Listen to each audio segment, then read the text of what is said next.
There are many different reasons for fairy tales to be told. Some are simply told for the story, others are told for the lessons that are held within them, and some are told to represent the spirit of the people, such as one fairy tale born from the kingdom of Vacuo, the man who stared at the sun.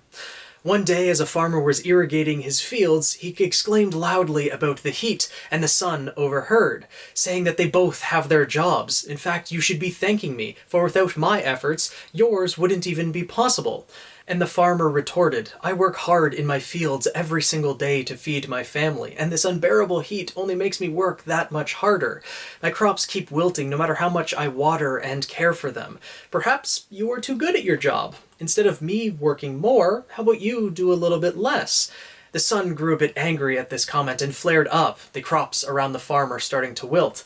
As the sun started to move away, it exclaimed, people should take responsibility for their own failure. As it started to move away, though, the farmer called after him, apologizing for his words, and saying that, you're right, I wouldn't be able to do my job without you.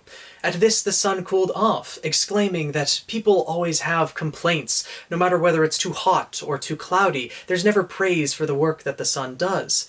The farmer sympathizing with the sun, saying that's terrible, people should show you more appreciation. But also realizing that both of them are stubborn, both of them have their jobs, and perhaps there is a way that they could reach a compromise. And so the farmer had an idea that might be beneficial for the both of them, and challenged the sun to a race. If the farmer should win, then the sun would have to provide the optimal amount of light and heat for growth of the farmer's crops, so long as the farmer and his ancestors tended to them.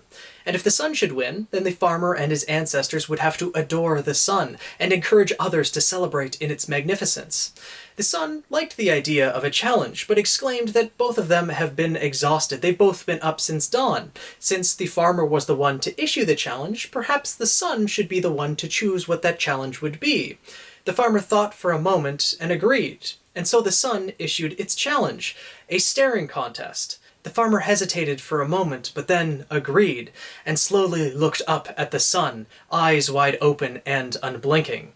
Hours passed as sweat trickled down the farmer's face. It grew late into the night, and his family started to get worried. When it came to dinner time, his wife came out and asked him to go inside, but the farmer refused to do so. The sun taunted the farmer, look how upset you've made her. But the wife of the farmer stood strong as well, saying nice try, and brought out the food to the farmer so he could eat and continue his contest. She took over caring for his fields, as well as his children, and his crops started to flourish as the days passed and the farmer continued to stare at the sun. The sun continued taunting the farmer. Look how hard your family is working. It must be nice to watch your family work so hard. The farmer responded, I am proud whether I can adore them or not, as tears trickled down his face. As weeks passed, his farm flourished, his crops continued to grow, but crops elsewhere in the world started to wither. The sun, for the first time, was ignoring its duties. But with the flourishing crops, the sun started to exclaim, your crops have never been more prosperous. Look around you and marvel at what you have. The farmer responded again, I cannot, I'll just have to take your word for it. Eventually, the burden of the sun's duty became too much for it, and it blinked, and started to move on to continue the rest of its duties, to give light to the rest of the world. As it was leaving, the farmer reminded the sun of its promise, and the sun agreed that so long as the farmer and his ancestors tended to the fields, the sun would provide the right amount of light and heat for the crops to grow. The farmer thanked the sun, and the sun exclaimed, you know, I knew I would never be able to beat you in a race. I've watched you run faster than the wind in the past. For you see, the farmer had a semblance that allowed him to travel at breakneck speeds. It was great for tending his vast fields, and also, whenever he got the time, he loved running around the continent of Sanus and take in the wonderful views of the world. The sun then continued, that's why I challenged you to a staring contest. Most people aren't able to look at me for very long before having to turn away. So I'm curious, how was it you were able to outlast me? The farmer looked up at the sun with his vacant eyes and told him, From the start of the competition, I was blinded by your brilliance, and so I just kept my eyes open and faked it for the rest of it. The sun was angry knowing that it had been fooled, but also knew that the farmer had sacrificed a great deal. He would never be able to look upon the faces of his children, unable to look upon his flourishing crops, or to see the world which he loved to traverse. The sun moved on and honored their promise. One cannot succeed until they are willing to sacrifice something of great importance. This is a tale stemming from vacuo, one that shows a bit of ingenuity to survive, an ideal that is held very close in vacuo. For the farmer put himself at risk to provide for his family and went against the higher power of the sun. This tale can also say something about the storyteller themselves, based on how it is told. Some variations of the story have the farmer being blind from the get-go, and simply fooling the sun into this competition. But however the story is told, there is always one thing that can be taken to heart, a very vacuan saying. Very simply, don't stare at the sun.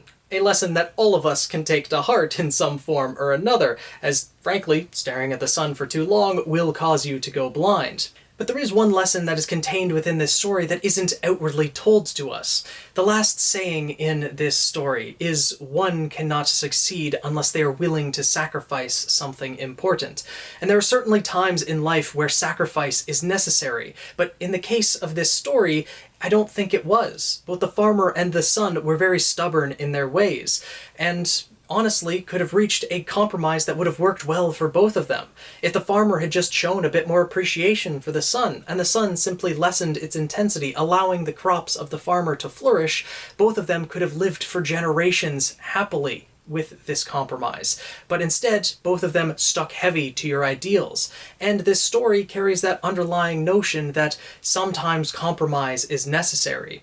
If two opposing factors are able to find a way to work together, then there can be a good outcome for both sides.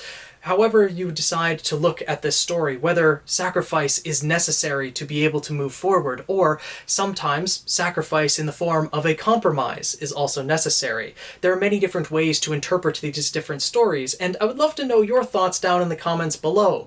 On the man who stared at the sun, are there any other lessons you were able to glean from this story? I look forward to reviewing the rest of the fairy tales as the days move forward, so make sure to subscribe and keep up with everything going on the channel. Join the Guild of the Eternal Flame. Tweet me at PhoenixKnight7, join our Discord server as well, link in the description below, and I'll see you guys in the next video.